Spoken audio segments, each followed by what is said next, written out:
tertentu gitu ya. Dan sesuatu yang beliau sampaikan itu secara umum memang sangat bermanfaat untuk masyarakat kecil, terutama yang tahu adalah tentang petani, ya, tentang subak dan sebagainya.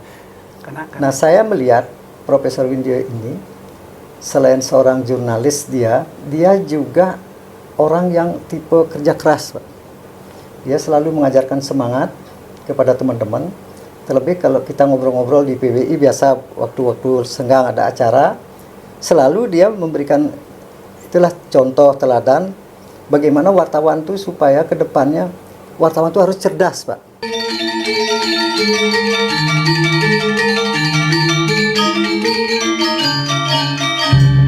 Selamat datang sahabat peduli.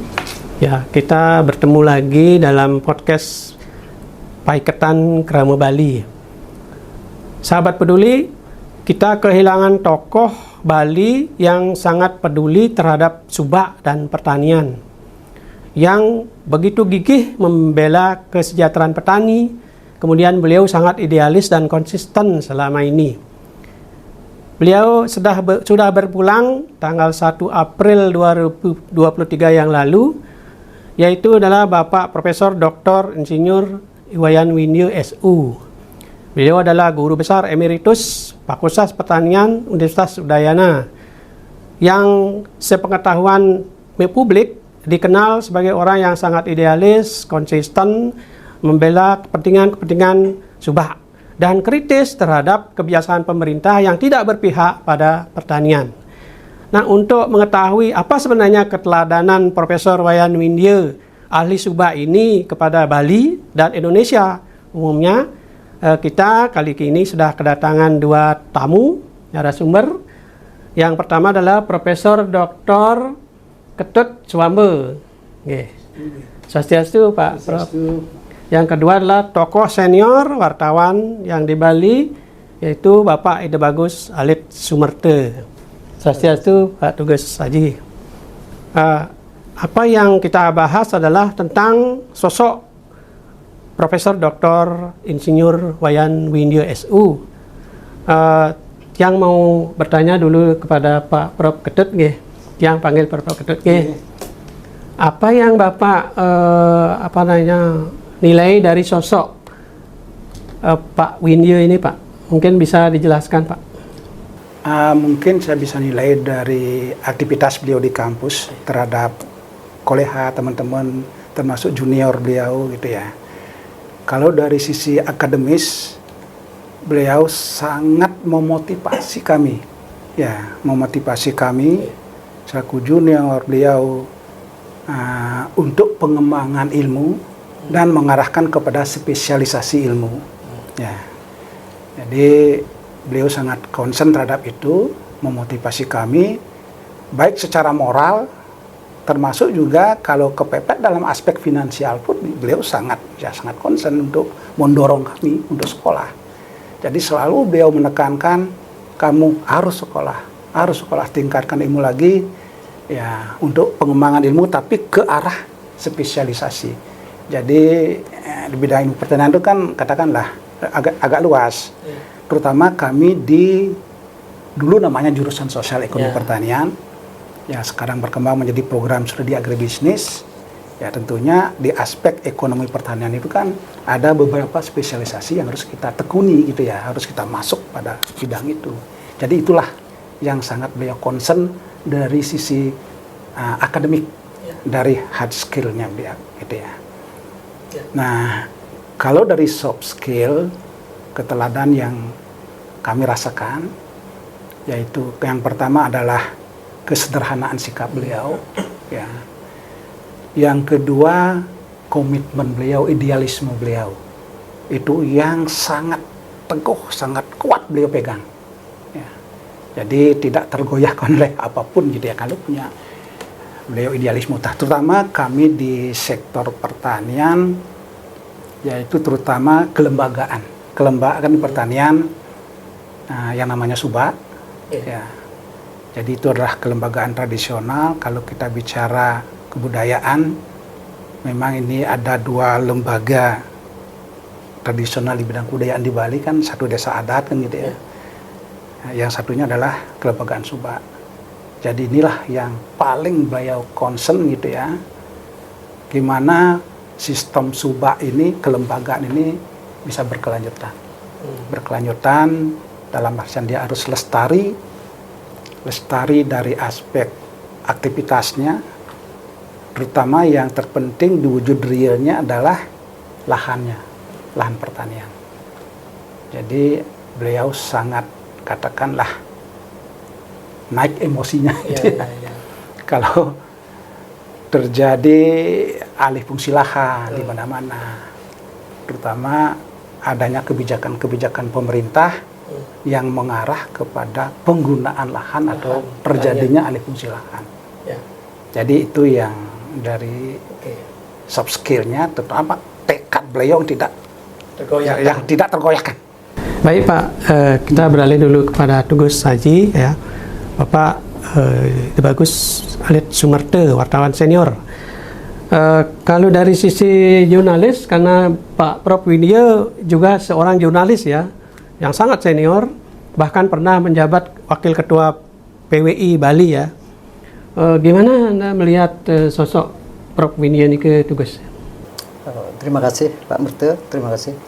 Saya melihat Profesor Widya itu dan sudah mengenal beliau cukup lama karena saya sempat menjadi mahasiswanya di Fakultas Pertanian sekitar tahun 81-82. Dan saat itu juga beliau sering bercerita kalau beliau itu juga seorang jurnalis. Yang saya lihat sosok beliau itu dia orangnya sangat semangat dan selalu mendorong teman-teman wartawan itu supaya kritis, berpikir kritis. Dalam artian tidak menerima apa yang disampaikan begitu saja, tidak menerima apa yang dilihat begitu saja, tapi dia mengajarkan supaya kita konfirmasilah ke sumber-sumber yang layak dipercaya.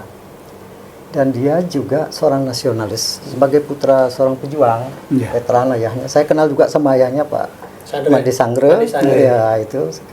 Saya sering ke rumahnya main-main, karena dia seorang seniman juga.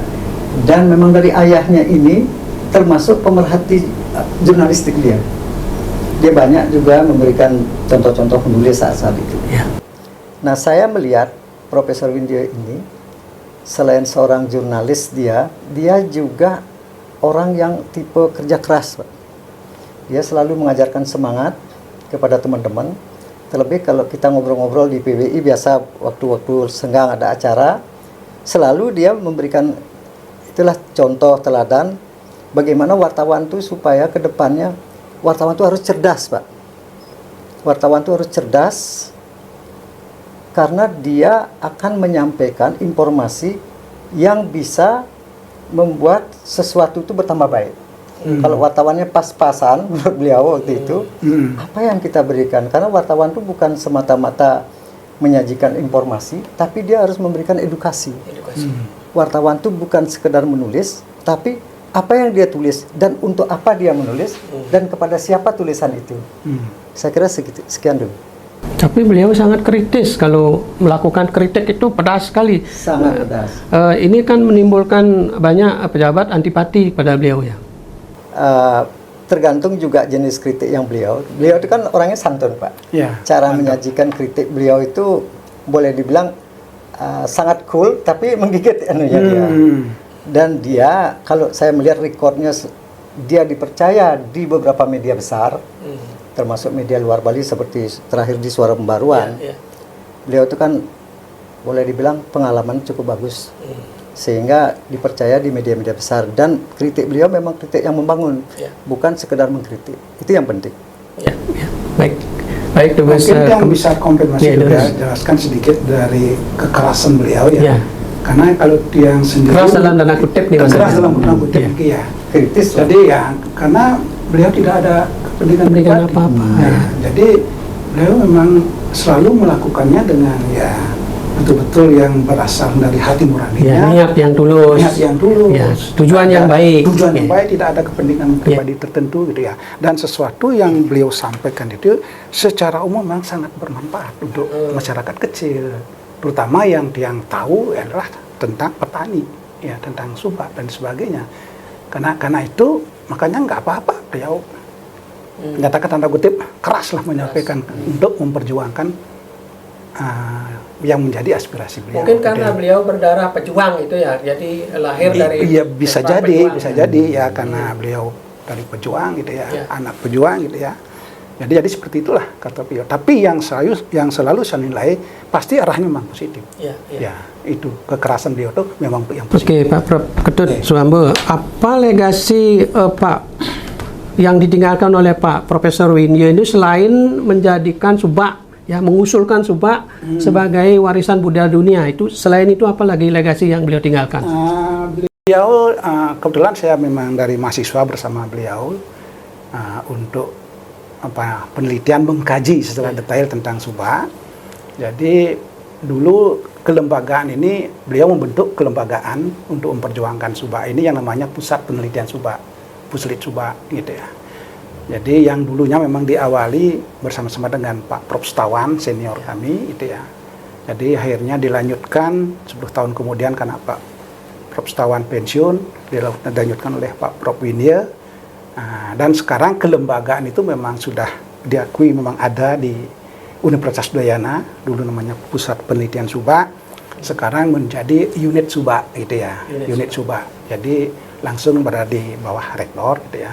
Dan karena beliau pensiun tahun 2019, akhirnya saya yang melanjutkan gitu ya. Jadi ada kelembagaan Subak di Universitas Udayana, karena visi daripada Universitas Udayana kan salah satunya adalah tentang budaya, tentang kebudayaan ya. Jadi seperti tadi sampaikan pilar kebudayaan itu salah satunya kan Subak ini. Nah, karena dia gaungnya memang sudah internasional ya, sehingga kelembagaan ini memang sangat harus dipertahankan ya. Dan memang banyak dari pihak luar yang belajar tentang Subak, belajar tentang Subak. Dan kami juga sudah ada kerjasama dengan universitas di Subak, di Amerika, ya, termasuk juga di Jepang, ya, Waseda University. Oleh karena itu kalau orang berbicara Subak pasti ingat Pak Winje gitu ya. Iya. Ini sosok yang tidak bisa dipisahkan dari keberadaan. Iya, keberadaan Subak, ya, di Pak Winje gitu ya. Tapi berikutnya Pak Winje pasti mendelegasikan ke saya sendiri nanti kalau ada tamu dan sebagainya. Ya, tapi kalau kritik-kritik beliau terhadap kebijakan pemerintah yang tidak berpihak kepada Subak, tidak berpihak kepada petani, bagaimana Bapak melihat kritik-kritik beliau itu?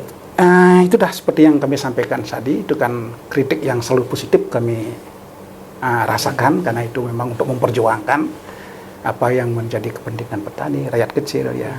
Petani gitu ya. Dan kita kan tahu di Bali itu kan memang wahnya pembangunan itu di sektor pariwisata ya. Jadi sehingga ada upaya sampai beliau itu untuk bagaimana supaya Subak ini juga ikut berkembang, bagaimana mensinergikan ya, sinergisitas antara pembangunan, perhatian daripada pemerintah terhadap pariwisata sekaligus terhadap Subak gitu ya. Jadi supaya bersinergi, berjalan bersamalah dia. Ya. Kalau hanya dikritik saja gitu ya, dikritik saja, ini kok tidak diperhatikan, kok hanya pariwisata saja, sepertinya kan tidak memberikan jalan keluar, tidak memberikan solusi gitu ya. Akhirnya solusinya bagaimana ini bisa bersinergi, berjalan bersama dia, pembangunan ini antara pariwisata dan pertanian, terutama kelembagaan Subak, sehingga ada akhirnya roadmap daripada pengembangan, apakah itu penelitian, termasuk juga pengabdian, bagaimana mengembangkan pertanian ini dalam bentuk agrowisata atau agroekowisata, ya, sehingga dia memang bisa berjalan bersama, ya, tidak saling mematikan gitu ya. Jadi, ya. Baik Pak Prof. Tugas Haji, apa legasi yang ditinggalkan oleh Pak Winje dari sisi perundang-undangan yang terkait dengan Subak, ataukah mungkin di dalam dunia jurnalistik yang bisa diingat dan disebarluaskan kepada masyarakat? Dari beberapa kali kita sering ketemu, memang sering kita ngobrol kan informal, ngobrol di luar. Ada dua hal yang beliau tekankan, satu SDM, yang kedua sebagai seorang jurnalis harus patuh kepada kode etik. Ada 11 kalau tidak pasal di kode etik jurnalistik, itu sebagai acuan kita sebenarnya. Dan ini dalam setiap kali beliau tampil sebagai pembicara atau memberikan pelatihan jurnalistik, selalu kode etik itu yang dia tekankan. Kalau Anda sudah berada di rambu-rambu ini dan Anda akan bisa maksimal menjalankan tugas-tugas atau profesi sebagai seorang jurnalis. Karena jurnalis itu sebenarnya merupakan profesi dia, sehingga sangat dipentingkan kompetensi. Makanya dia mengingatkan wartawan itu harus cerdas, terus belajar, terus membaca, terus menulis, dan terus berdiskusi. Dari hasil diskusi-diskusi itu kan akan menambah wawasan dan sebagainya. Sehingga wartawan itu bisa menjalankan tugas-tugasnya dengan ya lebih baiklah ke depannya. Itu kira-kira yang Itu bisa nasihat beliau yang beliau yang selalu terngiang ya. Nah, terkait dengan petani, ketika beliau ngajar dulu, beliau pernah bilang bahwa petani itu luar biasa hebatnya. Karena petani itu sesungguhnya dia seorang manajer. Mulai dari ide, perencanaan, pelaksanaan, eksekusi, sampai ke terakhir produksi. Bahkan sampai ke pemasaran. Makanya dia bilang petani ini sesungguhnya orang yang paling berjasa besar sebenarnya. Tetapi beliau memaklumi kalau tahun-tahun berikutnya petani itu kurang banyak mendapat perhatian. Sehingga orang khususnya anak muda itu jarang mau jadi petani. Karena mereka melihat jadi petani apa sih harapan masa depan saya. Makanya kuncinya beliau pernah ngomong-ngomong juga sekilas, dia bilang orang mau bertani kalau dia memberi harapan. Dia ada masa depan di sana. Makanya orang banyak kerja di kapal pesiar, orang kuliah ingin jadi dokter misalnya, karena harapannya dianggap lebih besar, dianggap loh Pak. Padahal potensi kita di Bali pertanian sungguhnya kan masih besar. Cuman ya itu perlu political will, kepedulian pemerintah membantu melindungi petani. Tapi sampai saat ini apa kritik-kritik Pak Winio terhadap kebijakan itu rasanya belum didengar oleh pemerintah ya, terutama di Bali ya? Sebenarnya sudah didengar, cuman pelaksanaannya mungkin tidak sesuai harapan. Kita lihat sekarang di APBD 2023. Sektor lain, kalau pendidikan kan dia di atas 20%. Kesehatan ya cukup besar juga, belasan mungkin. Tapi pertanian 1,98%. Di bawah 2 pokoknya. Ya, itu pun masih dibagi-bagi, Pak. Karena pertanian itu dibagi 3 di sana. Ada pangan, ada sandang, baru pertanian gitu. Berapa dia dapat? Nah, kalau dari sana apa yang kita harapkan bisa maju? Maka ini yang sering digaung-gaungkan oleh Pak Winio ya? Beliau sangat, cuman orang Bali bilang kan pira saktining wong sinunggal, Pak. Apa artinya satu orang profesor? Kalau yang lain tidak peduli, Pak. Karena persoalan pertanian itu kan bukan persoalan mindset aja, Pak. Tapi harus ada sarana prasarana mendukungnya dia. Dan celakanya kalau menurut beliau dana yang ada untuk pertanian itu diperbaiki hanya untuk infrastruktur irigasi aja, Pak. Walaupun irigasinya bagus, kalau airnya tidak ada, kan rugi, Pak. Sarananya, Bu. Ya, mestinya kalau punya uang atau anggaran ada itu dipakai untuk membangun kayak embung, Pak, kayak dam, jadi airnya ada. Yang sumber airnya. Iya, kan rugi kan. Terus pemerintah juga memberikan bantuan sarana produksi, kan gitu. Karena kayak daya beli petani itu kan rendah sekali. Kalau tidak dibantu sarana, ya mereka tidak mampu karena NTP-nya katanya Pak Winio bilang 96. Berarti pertanian itu rugi. Biayanya 100, hasilnya 96. Siapa mau bertani kan gitu? Noro lagi 4 ya. Noro lagi 4 kan gitu. Terkait dengan masalah bantuan atau subsidi terhadap pertanian gitu ya. Ya, kalau sebelumnya kan memang di input dia di sarana produksi. Jadi kalau kita bicara pertanian kan ada inputnya, ada on farmnya dari usaha taninya, sudah itu ada hasil, ya outputnya. Nah, di input dibantu seharusnya sekarang ini di output seharusnya. Output ya. Ya. Jadi di harga panen maksudnya. Iya, di harga produksi. Di harga produksi. Katakanlah sekarang ada idealisme untuk organik gitu misalnya. Jadi orang yang melaksanakan pertanian organik, dia bisa saja menerima harga yang sama dengan yang non organik. Sehingga yang diperlukan sekarang justru di output. Ya, subsidinya. Jadi ada peningkatan harga yang bisa diterima terhadap output yang memang sesuai dengan idealisme pemerintah ke organisasi. Itu yang menyebabkan Pak Windia sering bilang ini petani jadi bumper inflasi. Ya. Karena ketika harga bawang naik, harga padi naik, orang ribut. Padahal petani juga belum tentu menikmati hasilnya. Itu menerima.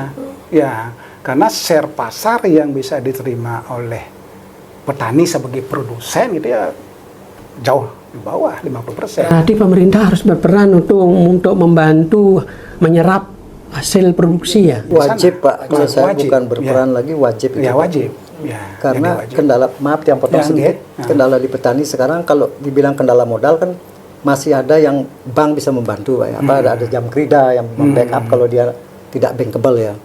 Tetapi di marketing itu yang permasalahan petani. Di pemasaran, Pemasaran itu. Dia produksi baik-baik banyak-banyak, siapa yang mau pakai, siapa yang mau beli, layak enggak harga, kan kelayakan harga itu juga penting kan.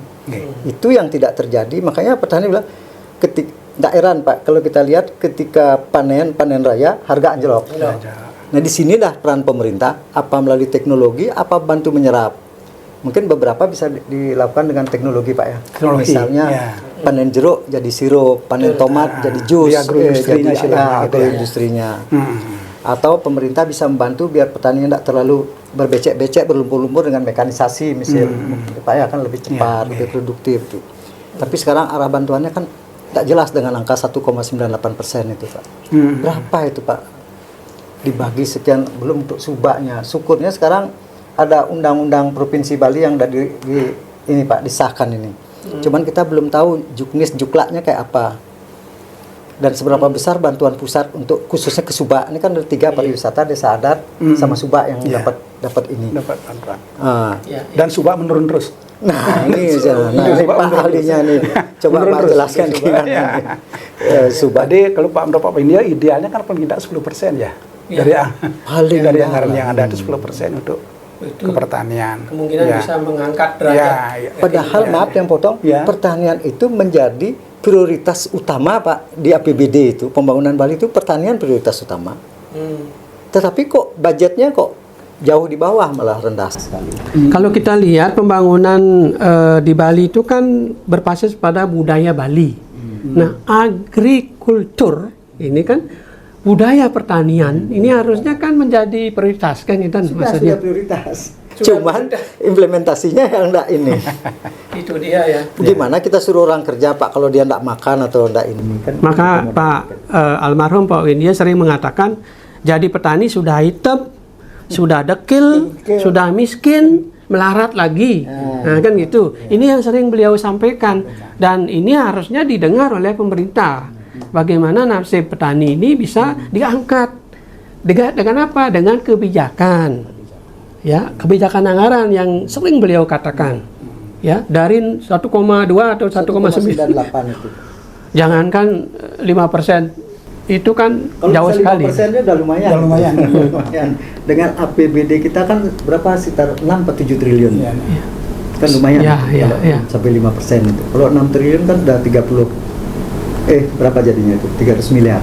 Ya. Udah lumayan. Yang idealnya 10%. Idealnya ya. Masa dilakukan Ya. 10% ya. Ya, Pak Prof Ketut ini apa kira-kira keteladanan mungkin singkat-singkat ya, keteladanan yang perlu kita ambil atau dari sosok almarhum Prof Windia ini? Kalau saya lebih banyak melihat dari soft skill beliau. Soft skill ya. Tentang ketegaran beliau terhadap idealisme beliau. Ya. Yang tidak bisa ditawar-tawar, tidak bisa diutak-atik oleh apapun. Dan itu selalu didasarkan atas ketulus ikhlasan dari hati nurani beliau. Dan tidak ada kepentingan untuk pribadi beliau. Itu yang paling saya teladani dari beliau. Idealisme ya? Ya, idealisme yang kukuh, yang kekeh, tapi yang positif, yang kegigihan. Positif, ya. Kegigihan untuk berjuang. Ya. Ya. Kalau Dr. Gaji, apa kira-kira keteladanan yang bisa dipetik dari almarhum Prof Windia? Kalau yang saya tangkap, beliau itu kan orang yang pekerja keras Pak. Dia pekerja keras, makanya kalau lihat riwayatnya dari ketika mulai awal kuliah, dia kan pernah ngajar, pernah jadi tukang sapu katanya di sebuah sekolah dan sebagainya. Beliau itu kan tidak membeda-bedakan Pak. Jadi beliau itu bisa mengambil sesuatu asalkan itu positif. Nah, yang saya lihat juga beliau itu orang yang rajin belajar. Dia pernah bilang kalau kita belajar tidak perlu tempat di mana, kapan saja kita harus selalu belajar gitu. Jadi ini teladan yang bisa dipetik untuk anak-anak muda sekarang, khususnya para jurnalis-jurnalis muda ini. Sebagai profesi mereka harus memang menghadapi tantangan sekarang, apalagi ada istilahnya berita hoax ya. Nah, ini kan jurnalis sejati itu kan harusnya di sana dia menunjukkan jati dirinya. Biar tidak disamakan dengan orang-orang yang ya sekedar bisa nulis, lempar berita, tapi tidak jelas kemana sumbernya, faktanya, datanya kayak apa, valid apa enggak. Saya kira itu yang beliau selalu tekankan kepada generasi muda. Pak Prof Ketut, kira-kira dari perjuangan almarhum Prof Windy ini terhadap Subak, kemudian petani, apa kira-kira yang perlu dilanjutkan? Kan gini harus ada yang melanjutkan ini Pak. Cita-cita beliau, kemudian idealismenya, kira-kira apa-apa yang perlu dia lanjutkan ini sehingga masyarakat benar-benar merasakan, walaupun beliau boleh tiada, tapi ide-idenya, kemudian perjuangannya terus bisa dilanjutkan. Ya, itulah perjuangan terhadap keberlanjutan atau lestarinya Subak, terutama dari komponen lahannya, tanahnya. Ya. Jadi kalau yang menentukan tuh lahan pertanian gitu ya. Nah, kalau masalah air, sumber air dan lain sebagainya itu kan masih ada teknologi untuk bisa mengaturnya. Jadi yang paling krusial menentukan itu adalah lahan. Ya, kalau itu sudah beralih fungsi dan sebagainya Subak akan hilang. Kan bukti sudah banyak kan. Kota-kota terjadi alih fungsi lahan, akhirnya nama Subak itu hilang. Gitu ya. Jadi kalau masalah yang mengerjakan gitu ya, itu sumber daya manusianya, walaupun generasi kurang minatnya gitu ya, tetapi memang di pertanian itu ke depan tidak perlu dikelola oleh orang banyak, gitu kan. Jadi dengan sistem agribisnis, walaupun tidak semua orang bisa bertani dalam jumlah yang banyak, hanya dikelola oleh beberapa orang aja udah bisa berjalan. Ya, sehingga kata kunci untuk yang perlu diperjuangkan Pak Windy ini adalah lahan itu, kelestarian daripada lahan untuk keberlanjutan sistem Subak ini atau lestarinya Subak yang ada di Bali. Pak, saya mau tanyakan sedikit mengenai ketidakadilan pihak pemerintah khususnya di Bali untuk dalam hal kebijaksanaan desa adat dan Subak. Nah, Pak Windy sering mengatakan ini kok tidak adil. Kalau desa adat adalah bagian dari organisasi tradisional, Subak juga. Subak sama. Dan ini beliau melihat tidak adil. Nah, ada Perda Desa Adat, nomor 4 2019. Nah, belum pernah ada perda tentang Subak. Nah, gimana nih Pak melihat? Ya, itulah yang memang bukan hanya beliau, ya kami merasakan sebagai tim gitu ya, sangat merasakan apalagi sekarang ini kan mulai ada penurunan terhadap bantuan yang diberikan kepada Subak. Jadi walaupun dari segi aspek teknisnya fasilitas irigasi itu memang menjadi perhatian, termasuk input yang sudah dilakukan untuk melakukan subsidi gitu ya. Tetapi secara keseluruhan yaitu masih sangat dirasakan kurang terhadap ketidakadilan yang terjadi di Subak. Kalau dibandingkan dengan perhatian terhadap lembaga desa adat gitu ya. Jadi dari segi pengalokasian dana, bantuan dan seterusnya itu ya memang dirasakan sangat kurang ya. Gimana nih sekarang ini pemerintah mulailah seharusnya ya beralihlah sedikit ya untuk memperhatikan sektor yang memang primer ini. Ini kan sektor primer. Ya, jadi katakanlah pertanian itu memang sektor primer untuk memenuhi kebutuhan pangan dan seterusnya. Karena kita kan mengarah juga kepada ketahanan pangan yang sekarang bukan ketahanan lagi, barangkali kedaulatan. Ya, kedaulatan pangan gitu ya. Jadi janganlah sampai ini terabaikan. Itu harapan kami. Jadi perjuangan untuk bisa seimbanglah memperhatikan antara kelembagaan desa adat dengan Subak itu sendiri. Kali itu yang bisa kami sampaikan. Oke, Tugas Haji, kira-kira apa saran Tugas Haji sebagai jurnalis senior ya kepada pemerintah yang terkait dengan kritik-kritik Pak Windy atau masukan perjuangan Pak Windy itu supaya pemerintah memperhatikan aspek pertanian, kemudian nasib petani, kemudian kelestarian subak. Ya, itu salah satunya yang memang bisa dirasakan langsung itu kan meningkatkan anggaran, Pak, sebenarnya. Jadi anggaran itu sebagai bukti wujud keberpihakan pemerintah kepada petani. Kalau hanya sekedar omong-omong, tapi anggarannya juga kecil kan tidak bisa jalan, Pak. Jadi itu yang harus. Yang kedua, sekarang harus menghidupkan lagi, paling tidak menyemangati lagi petugas-petugas pertanian lapangan itu, Pak, PPL itu penyuluh itu, Pak. Kan banyak sekarang kan saya lihat misal pertanian dalam arti luas, balai benih yang ada di Sangeh tidak berfungsi. Katanya karena pengalihan dari status kabupaten ke provinsi, dari status provinsi ke kabupaten, sementara kabupaten tidak siap orang, tidak siap anggaran, dan mungkin tidak siap dari segi keberpihakan, ya tidak begitu siap sehingga gitu jadi.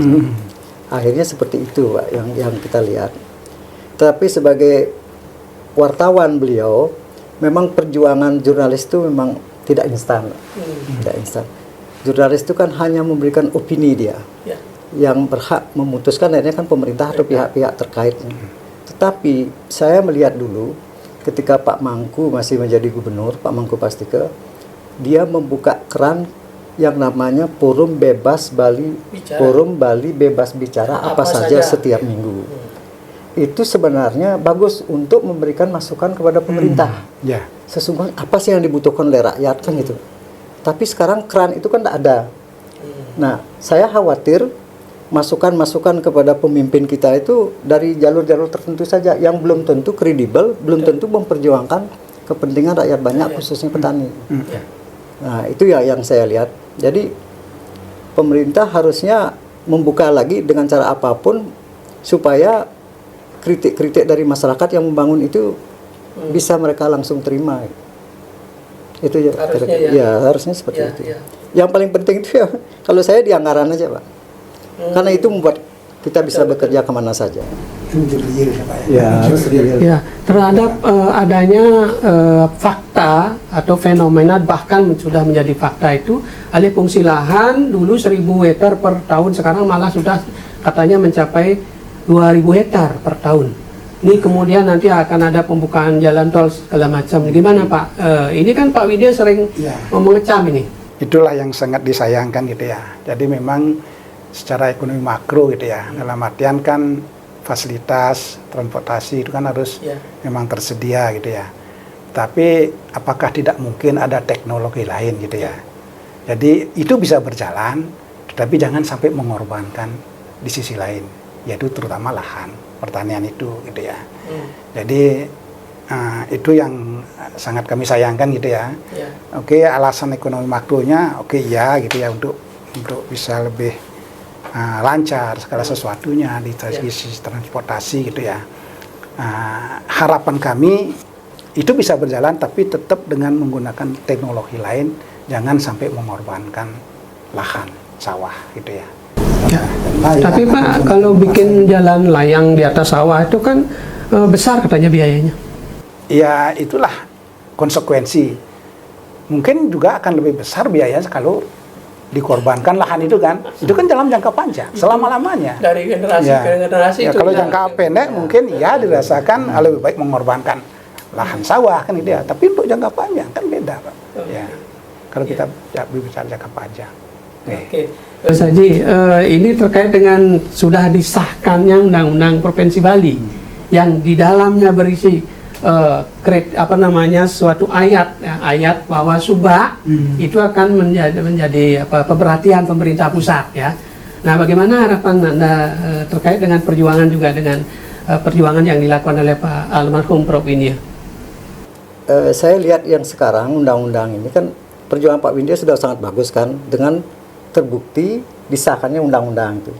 Karena beliau sudah tidak ada, sekarang tugas terutama rakyat ini, Pak, yang harus kerja keras.